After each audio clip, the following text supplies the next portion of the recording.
You're listening to the Coach's Journey podcast, exposing the struggles and celebrating the successes in the life of coaches who are action takers and creating authentic impact in today's world.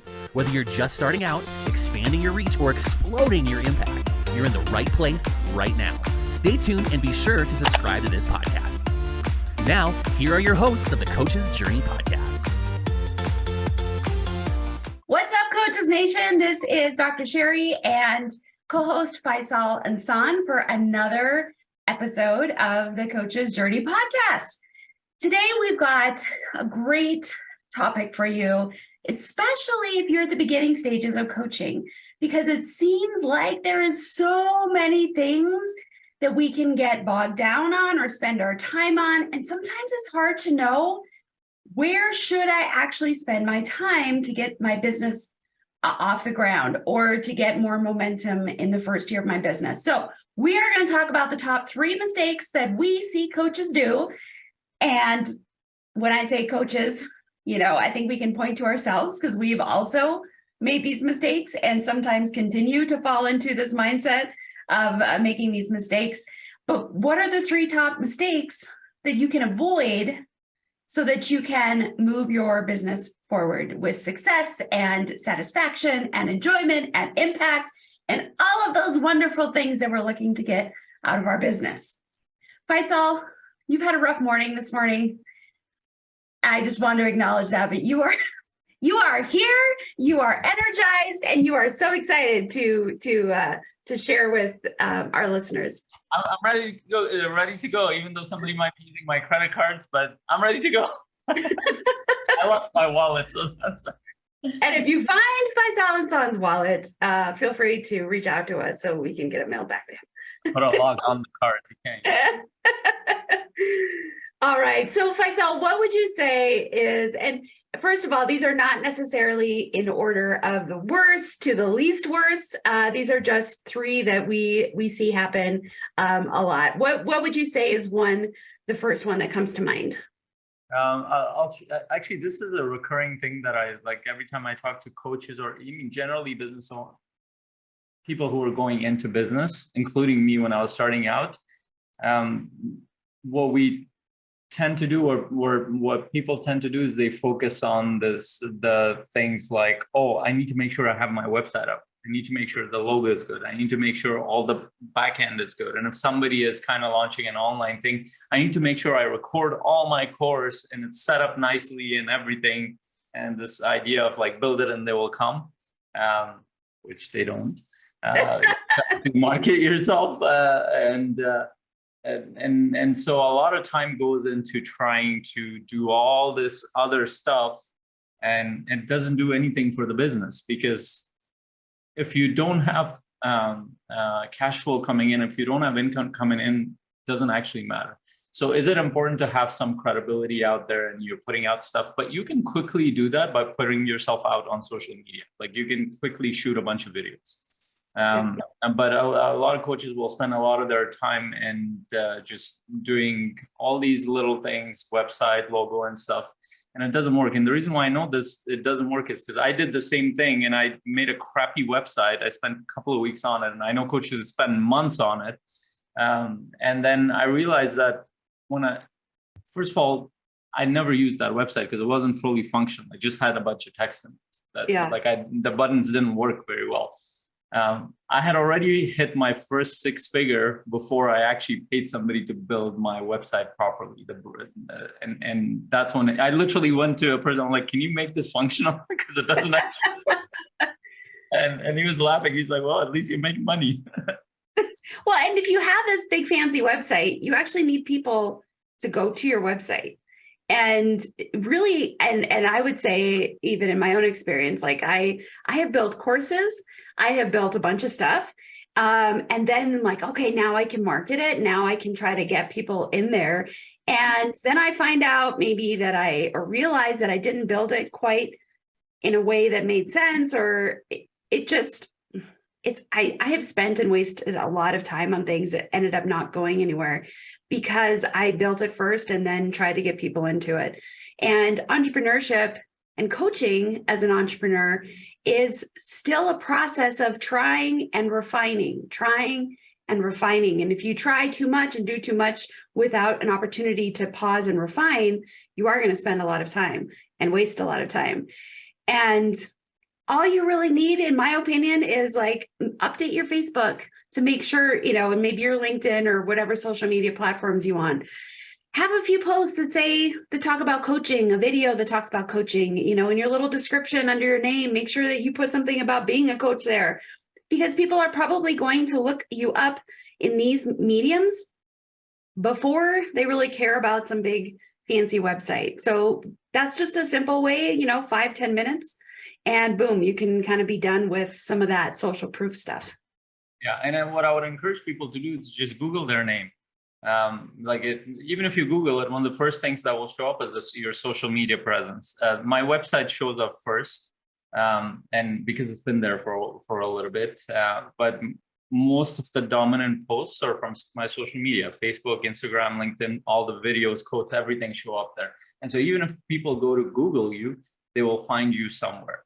And I like what Sherry said, is just make sure people know that you're a coach. Like I'm talking to a lot of coaches just because I'm in charge of the outreach at CMC. So I'm reaching out to a lot of coaches. Whenever I go to their profile, I have no idea what they do. Yes. I can't tell if they're a coach. Sometimes I will see some quotes or videos on their profile, but it's somebody else's shared thing. I have no idea what they do. So it's this, like, if a potential client is coming to your page, they don't know what you're doing either.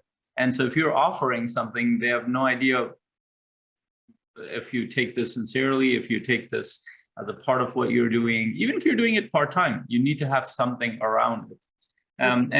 So yesterday I had a conversation, and this is very important. I had a conversation with a coach, and also somebody who's starting a business as well. And the coach was doing a lot of online stuff. Like, he was actually putting out videos and doing an outreach messaging, but he wasn't getting a lot of responses. Like, he had messaged 10, 15 or so people in the past month, and had started a conversation, which is one step up, because most coaches wouldn't even do that. And so that was really cool.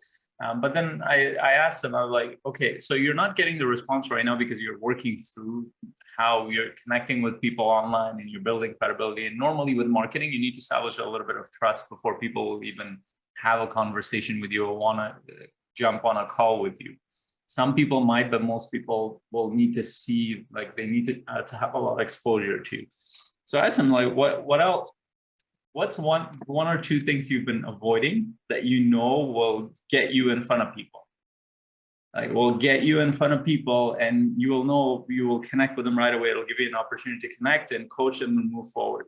And as soon as I asked the question, he hesitated. Like, I could tell his body language changed. He knew. He knows that I knew he knew what to do. And he's like, I feel like it's easy for me to reach out to people I don't know. So he was trying to go out in the dark, find cold people. And this is very natural. Cold traffic takes a little bit of time to warm up to you. Yes. So I'm like, okay, so what are you involved in? And he's like, well, I'm involved in my community. He actually had a nonprofit organization. He was helping people for the past 10 years. Wow. What could you do in those areas? It's like, I could actually do a group session for people. I could do a talk. And like, could you go to your community and do the same thing? And he's like, he was hesitating. I'm like, what's the hesitation around? He's like, well, people know me. I'm like, that's the point. They need to know you for this thing. And it was funny, by the end of the conversation, as he kind of went through the emotions of hesitation, fear, and all that stuff, he was actually excited about it. He was nervous. He was still nervous about it. He's like, it's a big leap. And he's part of one of our community members, but I made him a promise. I'm like, you find where you're going to speak. I'll help you build the plan. Because he kept saying, well, I don't know what to exactly to go to. Like, I can help you do that. Can you find somewhere where you can book on the calendar and do it? So here's what ends up happening. The reason why I pushed him there is challenge him to go there. Most of my clients that have come up, I've spoken somewhere, like interacted with people. Yeah. So it's either like in a meetup where I've gone and done a coaching session with a group of people. I did that last week. It was 100 plus investors. I did a live coaching session for them. Now that gave me quite a few leads. Now they're warmer leads because they've already gotten value. So that becomes much easier for me to take them towards a high ticket program. But if I were to just put content out on the internet, they've never interacted with me, that takes a little bit of time to move forward. So like scary things that coaches don't do, these are the things that actually move you forward. And they're actually pretty straightforward. They're not complicated. Yeah. What do you think, Sherry? Absolutely. So one of the top 3 mistakes is feeling like you have to get everything perfected in the way the business looks and might run before you actually start reaching out to people.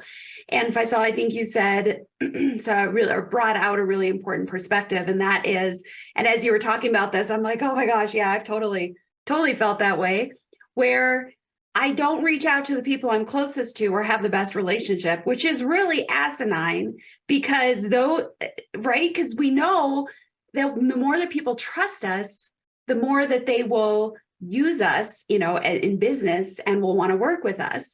But there's this fear that we can get that because we know them, what if we aren't as good as we want to be, or all of these fears and insecurities we have bubble up to the surface and then keep us from actually reaching out to the people that make the most sense to reach out to. So there's this really weird thing with that. And so I'm glad you brought that out.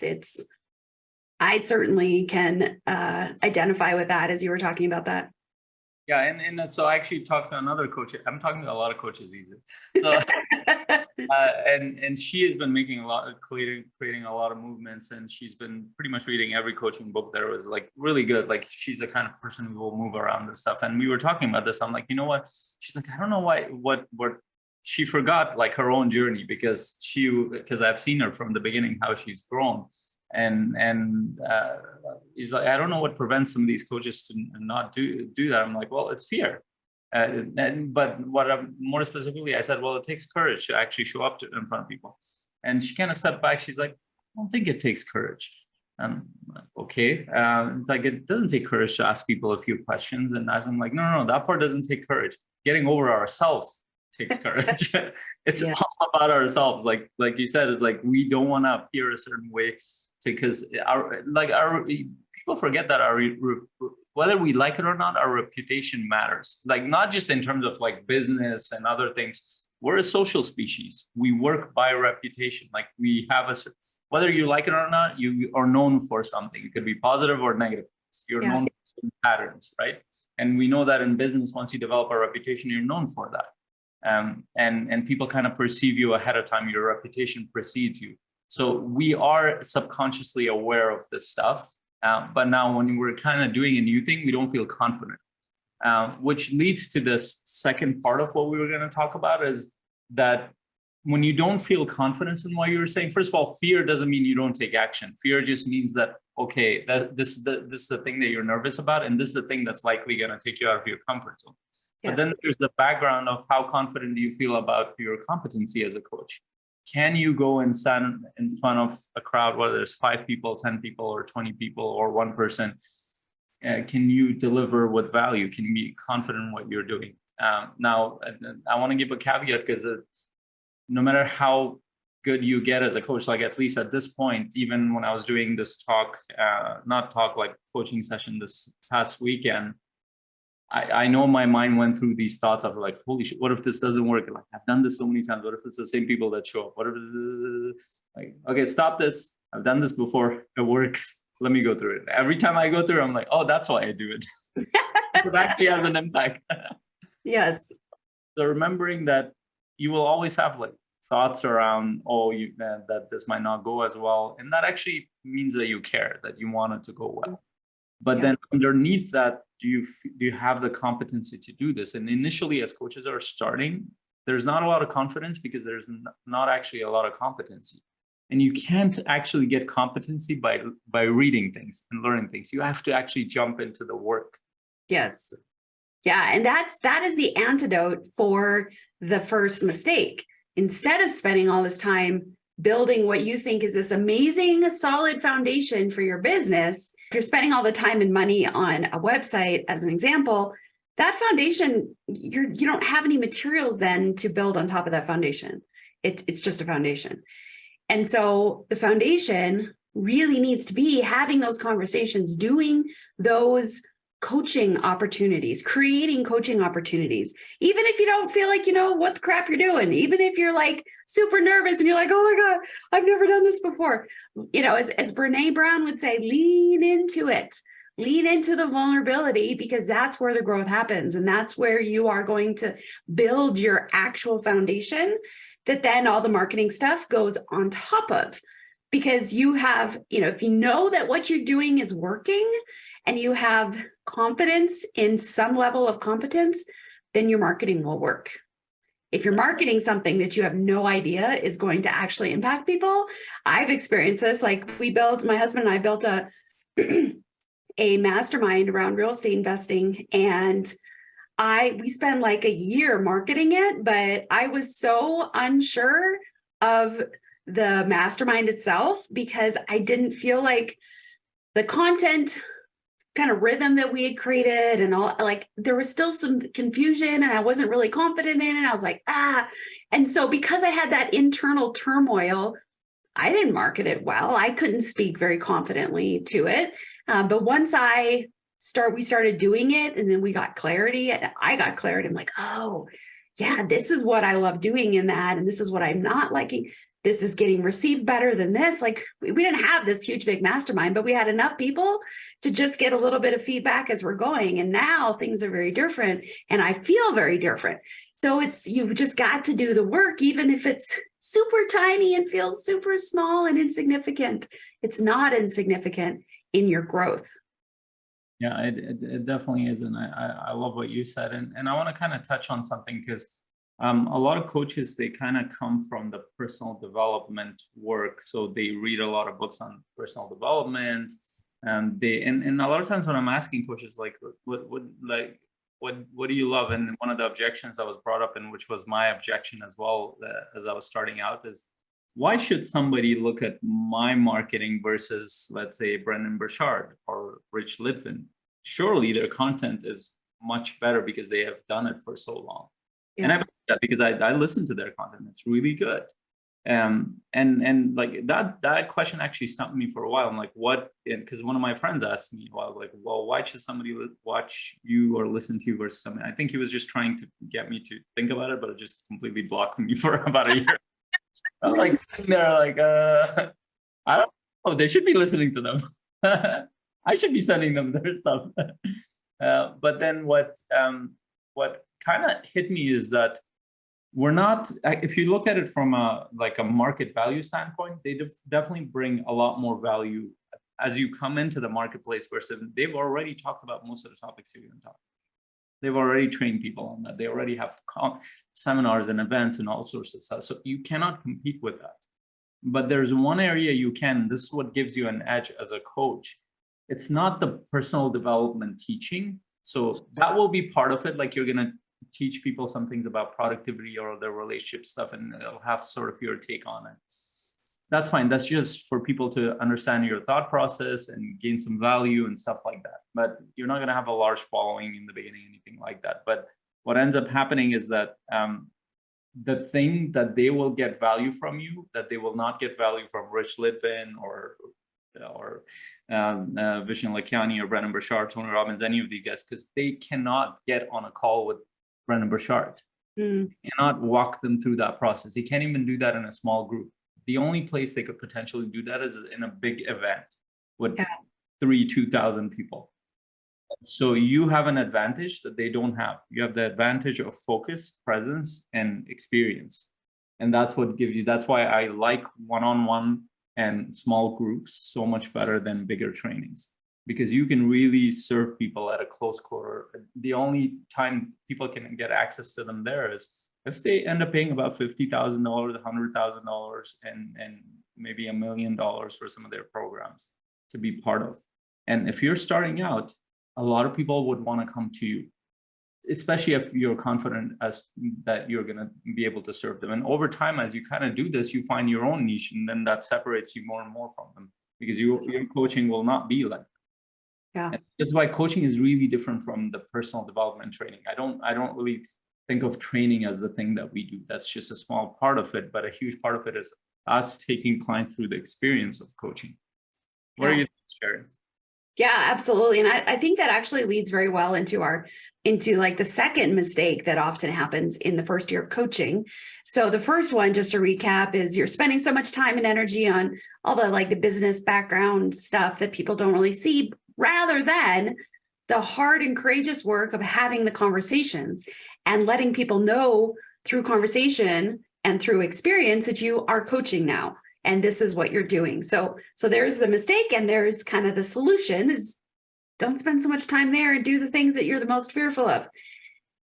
And doing the things you're most fearful of kind of leads into the second biggest mistake. And that's that we're not spending enough time and energy on our own development, on our own personal development.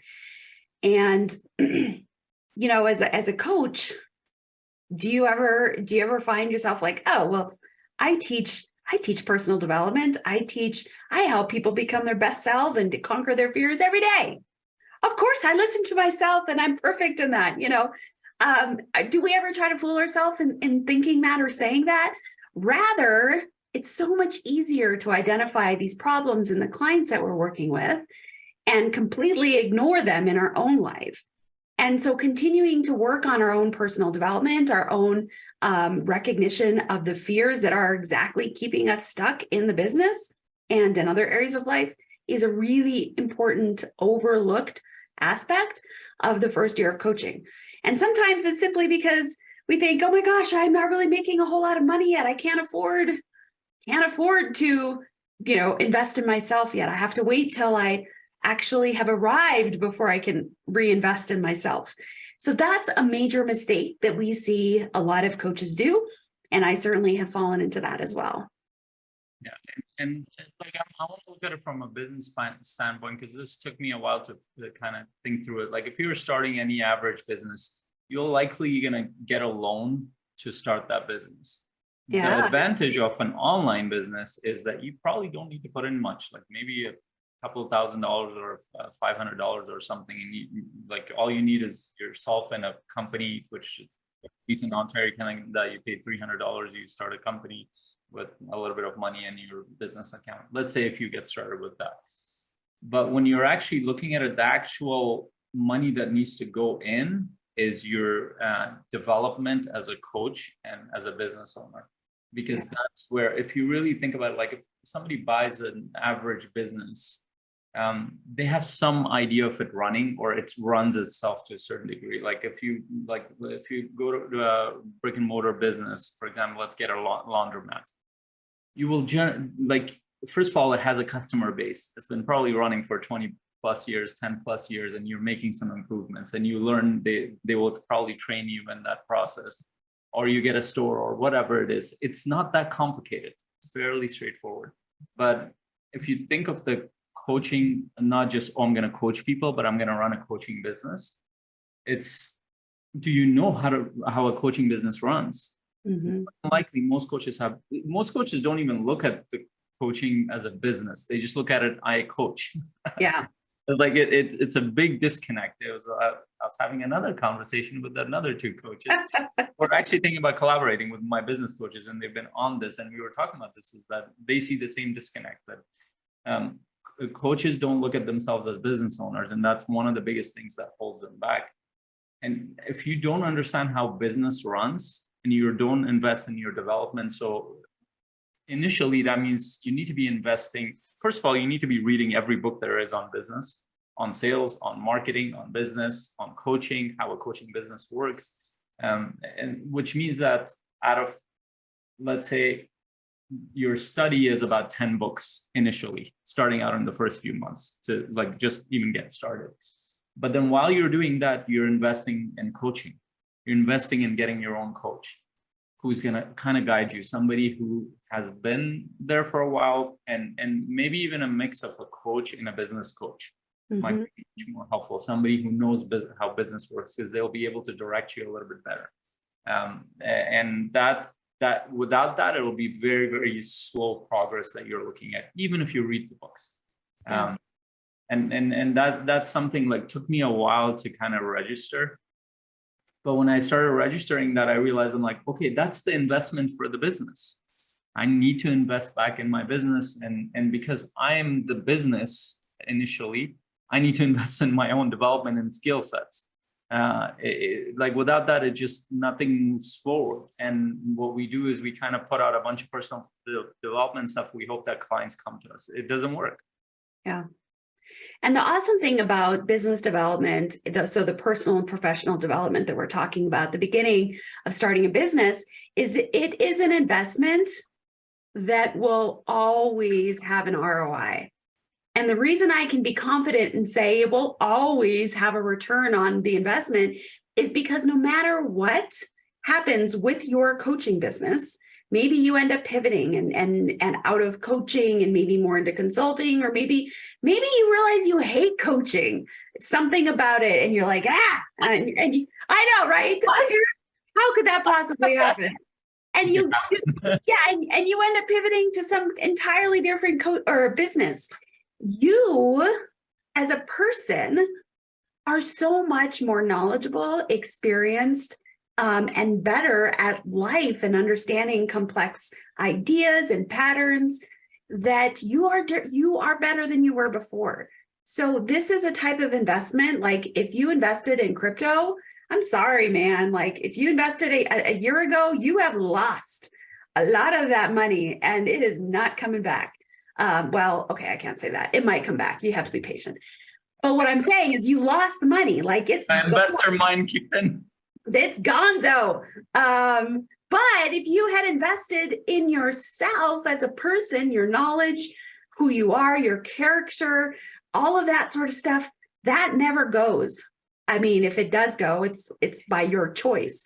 It is part of you. It has become part of you. So you never lose out when you invest in yourself in these ways. And so it brings me to a distinction, which was really powerful for me, because like when we're starting out, because we don't have a lot of money coming out, our goal is to like get money, because that will get, which is fine, but there's a key distinction there. And I think initially I intuitively knew that. I'm like, okay, let's say I make $30,000 in the next 2 months, 30,000 or 40,000 or whatever with coaching. If I make that just because I got connected to some people and I make that money, and then after that I have a package going for that goes for, let's say, 3 months or so, what happens after that? Mm-hmm. I might have made that money by chance because I got connected to some people and my skills might not have been at par, so I didn't get the referrals. I don't have a system for creating new leads. Where am I going to go from there? So initially, like as much as the cash flow is important, what's even more important is creating a system that consistently creates that cash flow. If you don't have a system, it doesn't actually matter how much money you create, because there are quite a few people that can create money, but then they can't repeat it. They can't repeat the cycle and they can't amplify it. In fact, actually, Grant Cardone said that. It's like most people don't know how to create money, repeat the process and amplify that to another level.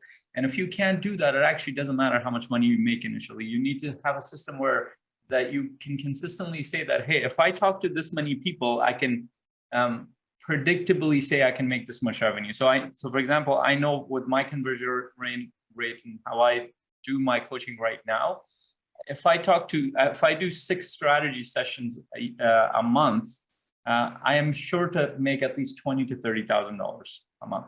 Like if I do 6 strategy sessions on average, that's how much it'll be. Sometimes it'll be a little bit less, but on average it falls around it. So I know in my mind, if I want to do more, I need to do more either strategy sessions, or I need to do more group calls. I need to get in front of events. Yeah. And at some point I kind of ran out of bandwidth. So I created a group. So now I'm focused on getting more people in my group. So I raised my one-on-one rates. So people are going more into my groups now. So that's another way of kind of amplifying that number. But none of that happens until you're looking at it from learning the skill set of making money. So it's like teach them that proverb of, is it proverb? Give a man a fish, you feed him for a day, and teach a man to fish, you feed him for a lifetime. You need to learn how to fish. Or how Yes. And as you're listening to Faisal, you might be thinking, and that's why I need to get all the business stuff set up first. No, that's not what we're saying. We're saying you've got to do the work of getting the practice of coaching first. It's like a ship that's anchored. You can't steer a ship if the anchor is down. And if all you're doing at the beginning of your business is just doing all the background stuff and trying to set up all the fancy systems and stuff, you're anchored and you're not going anywhere. But if you pull the anchor up and you let it free float, and because that's probably what it's going to feel like at the beginning, you're kind of free floating. You're like, you're getting tossed by the waves. And you're like, this doesn't feel so good. I just had a strategy session and I tanked it. I'm horrible. Like, this is never going to go well. Like, I suck. Like, these are the things that go through our minds. And so it does feel like you're being bounced around, but persevere in that. Because as you then pick up momentum, you can start to steer the ship more intentionally. And that more intentional steering is where the solution to the second mistake of coaches in their first year, where they don't learn business, they don't learn systems. That's the steering of the ship after the anchor's pulled. So you got to pull the anchor first and do your little, getting tossed around by the waves a little bit. And then as you're doing your personal and professional development and growing, then you can kind of more accurately steer the ship. And then that's when you really start to see kind of everything come together.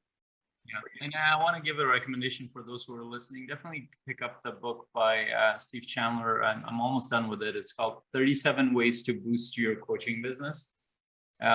It's brilliant. He just basically calls you out on pretty much every lie that you tell yourself. Ooh. I'm like, oh my God, that's brutal. Oh my God, that's true. Oh my God, that's brutal. We need to walk through those in some of our podcasts.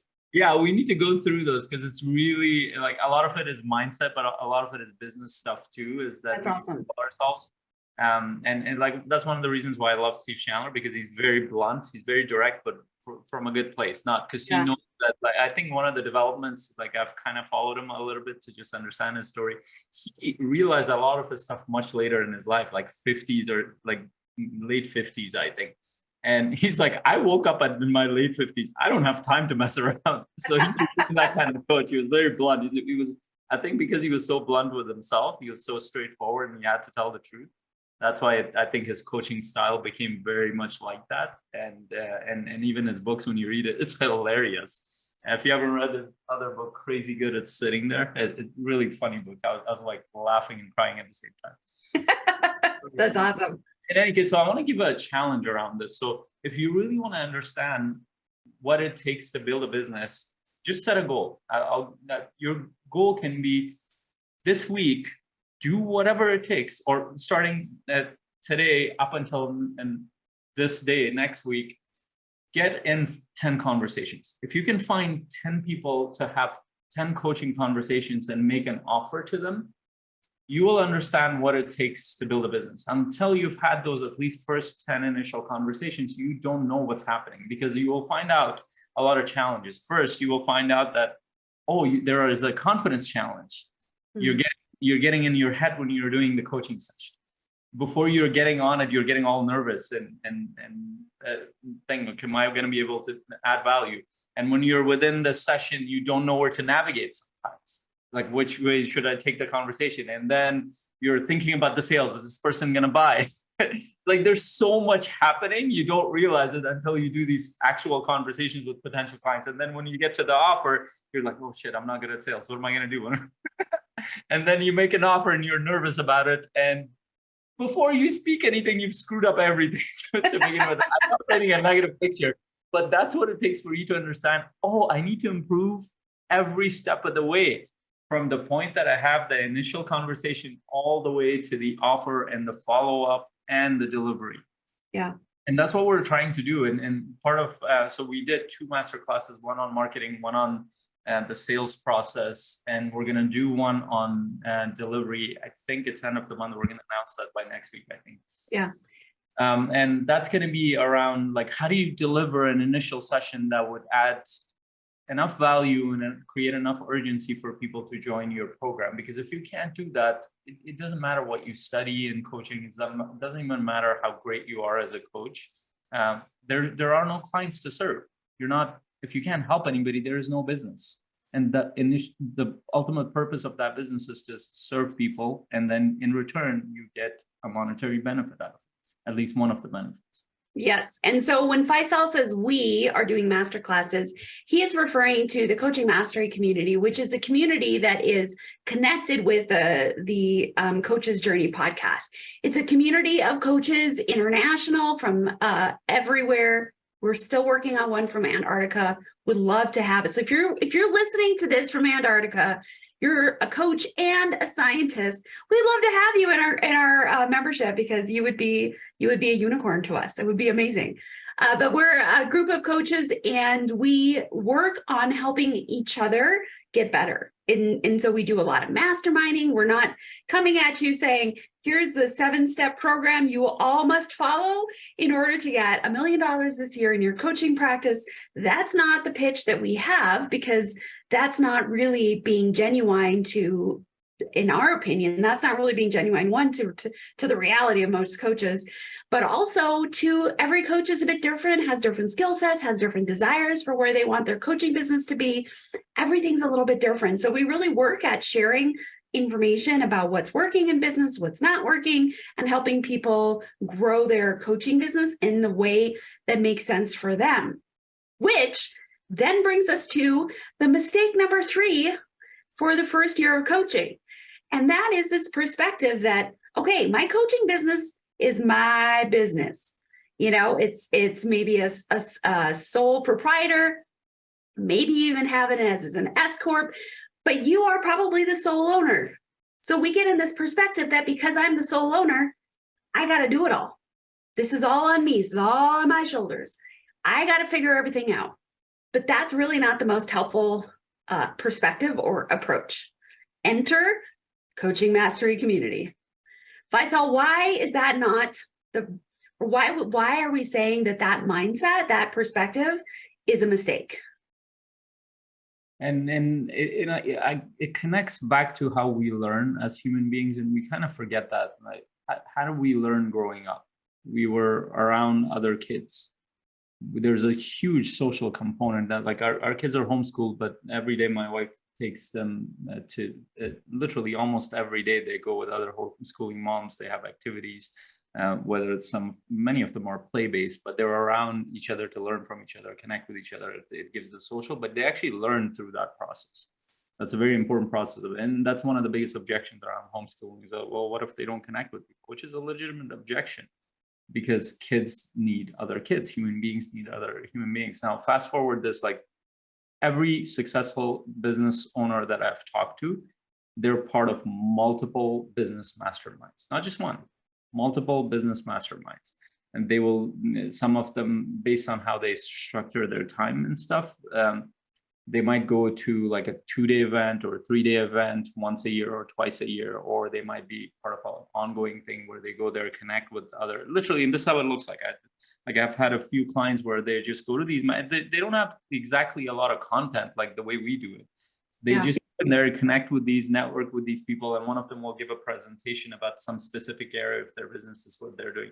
And they get each other's perspective. Hey, I'm trying this thing. They connect with each other. I'm trying this thing in my real estate path or in this other path. What are your thoughts? And because they know that they have actually results in that area, it actually helps them a lot. Or they just hear something that they're doing, like, holy shoot, I never thought of this. Yeah. And now add to that, the world of business, what's happening right now is very, very different than a few years ago. We live in a much more competitive, much more, the transmission of technology information is so fast. So for example, one of the sessions we're going to do is going to be on ChatGPT. So if you're not going to use ChatGPT in the next few months, you should already be using it, by the way. But if you're not, you're probably going to fall behind as a business owner. And I'll tell you why. And I was shocked myself. So I went to a session in one of my masterminds that I attend. Went through ChatGPT. We got it started. The next morning, I'm like, okay, I'm going to do this thing that I always do. Like, I'll sit there, create content and stuff. It's going to take a little bit of time. I'm going to think through this stuff. I sit there and I just enter some inquiries or queries, however they want to call it, into ChatGPT. Okay, give me, here's a post I'm thinking about doing. Like, can you give me a better version of this from a marketing standpoint? gave me this. I'm like, oh my God, that looks much better. Like, can you make it more punchy? Can you give me some emojis that connects with that? Like, yes. Can you make the call to action more clear? It's like talking to 10 marketing people. I was shocked, and I was stuck with an email. I wrote a little bit of it. I'm like, can you draft this email? I'm thinking about this, that, and the other. And it just gave me a full email. Okay, can you make it more personal? Can you make it a little bit more funny? What can I not do with this thing?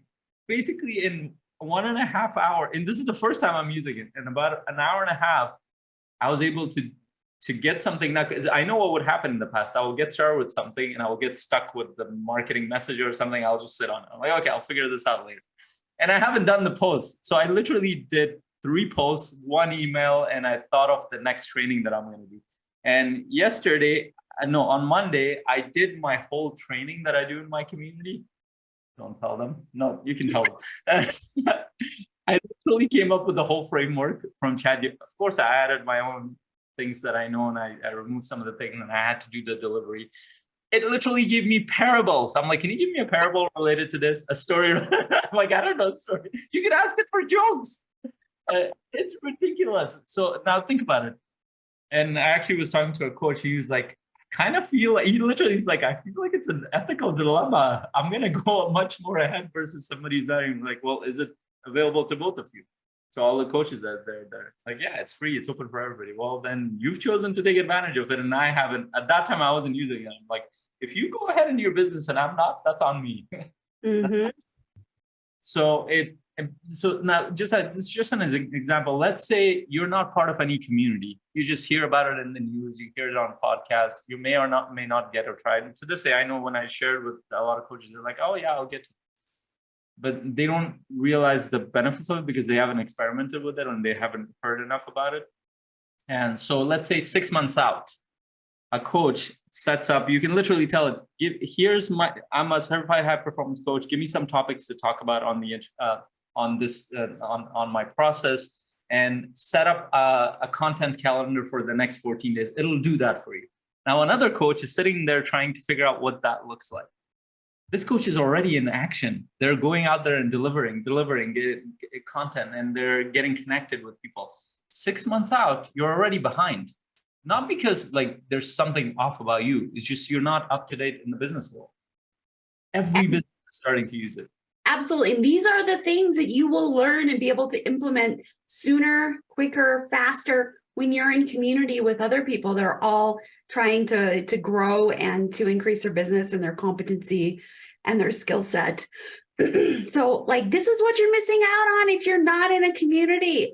And of course, we want you to be part of the Coaching Mastery community because these are the things that we're passionate about. And we're having conversations every week with coaches about. We do trainings, we do masterminds, all sorts of things. It's you've got to find a place. We 100%. And if it's not going to be CMC, Coaching Mastery community, find somewhere else that's going to be a fit. But you got to, and it's still an investment.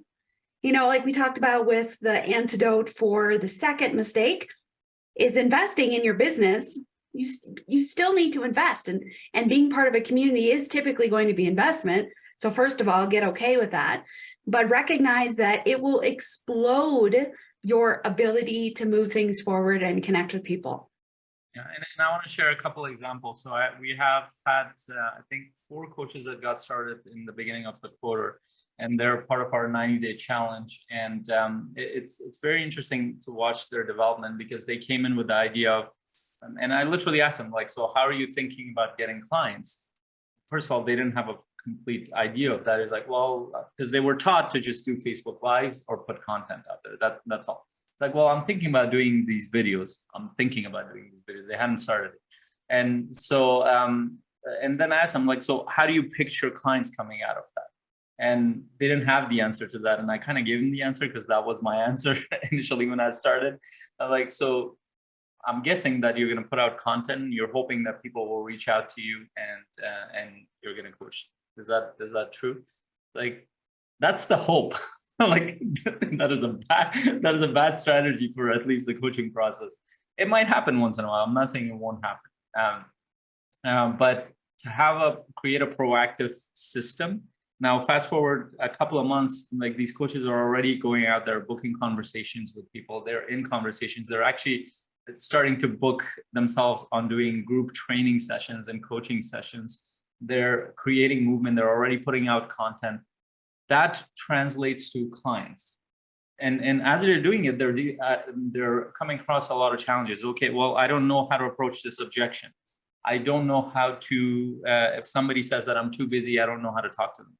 And they bring it back to our session. We deal with that. And that's the whole point, is that you're part of something where people have actually, we have dealt with all this stuff. And it's not like we're giving them, oh, you should do this. It's like, hey, here's what I tried. And give it a try and see what happens. And they experiment with it, and all of a sudden, oh, they get referrals or something else. So one of our coaches, he came on one of the sessions, and he's like, I had this initial coffee conversation with somebody, and he wasn't that into doing the strategy session. I'm like, well, what would it look like if you just ask him, do you know anybody else who would want to do a strategy session?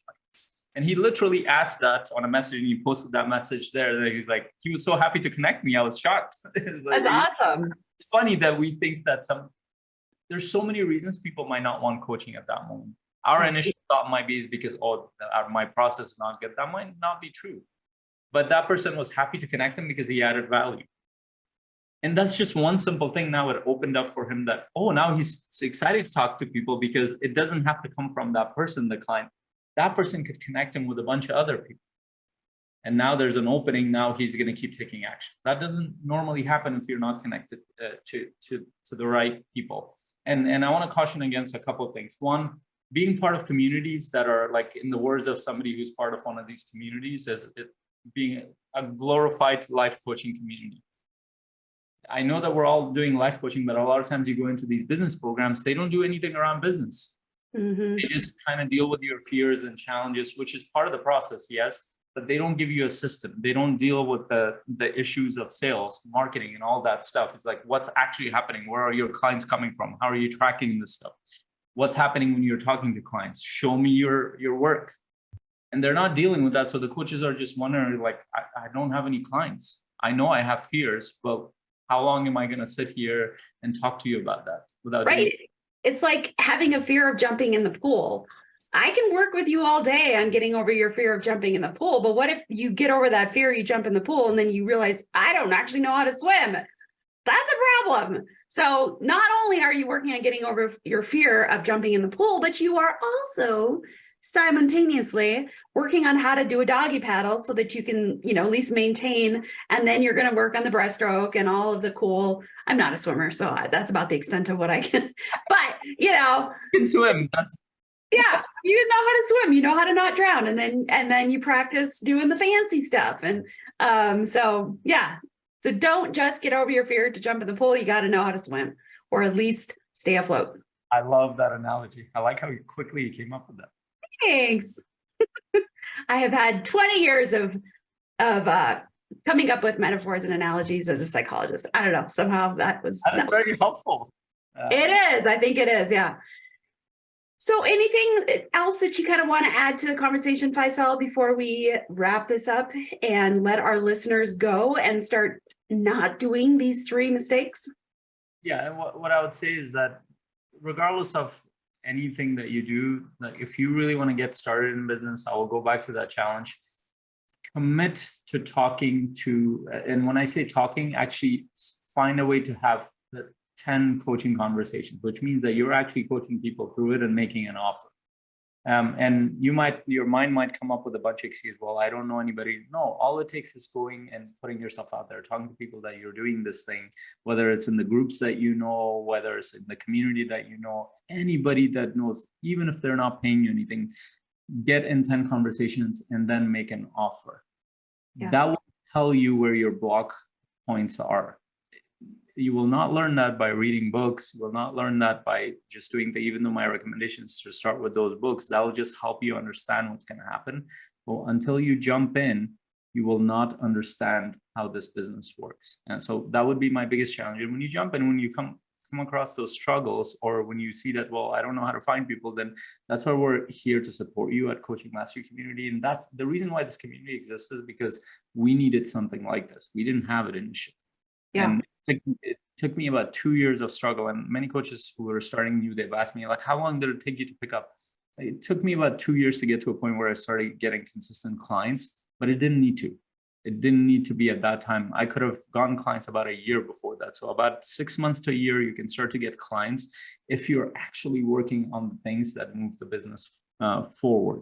But you need to be invested in the work of it. You need to be surrounded with the people who are actually doing the work. You need to have a process and a system. You need to have a way to track it. You need to have a way to get feedback on your coaching process and the business process. And all of that stuff, we do that because we know that it helps. Yes. So you got two options as you're listening to this. Well, three options. One is you can come to the Coaching Mastery Community Facebook group. That is a free group that we provide a ton of value. We broadcast some of our mastery minds in the group live, so you can watch and interact a little bit through the chat or the comment section. But you're going to be able to hear from other coaches and kind of open up your mind and your perspective in a few things. So that's your first option, which we tell everybody, go to the Coaching Mastery Community Facebook group. It's free. Join and start to engage in that. Your second option is to join the Pro membership, which allows you to actually be in those mastery minds, being able to vocalize and ask questions and give feedback to other people. And there's a whole bunch of other stuff that comes with being a Pro member that will help improve your business, your sales, your marketing, your delivery of your coaching, and all of that cool stuff. So coachingmasterycommunity.com, just click join now. That's your second option. Your third option is do nothing and stay stuck, which we don't want that for you. We don't want that for us. We definitely don't want that for you. So please don't choose option three. Go to option one or two. That is our ask and our plea of you. Do something valuable and useful for yourself. Yeah, and that something needs to be action towards movement forward, not thought. It can't be you sitting there and thinking about your business. It needs to be in a direction that you're going. And that doesn't even mean attendance sessions. That means you're actually in conversations with people. And if your program, course, or whatever you're part of, certification is not helping you do that, then you need to move ahead and find the something that serves you to move forward. We thank you, everyone that's listening to this, whenever it is. We thank you for joining us. We couldn't and wouldn't want to do this without you guys. This is why we're doing it. Every time we have these conversations, I value from it. I get value from it. And so we are always intentional about making sure that everyone that listens to this also gets value out of it and is better for it. So thank you for showing up. Thank you for listening. And we hope to see you in the Coaching Mastery community. Bye. Have a great day. Bye. You're listening to the Coach's Journey podcast.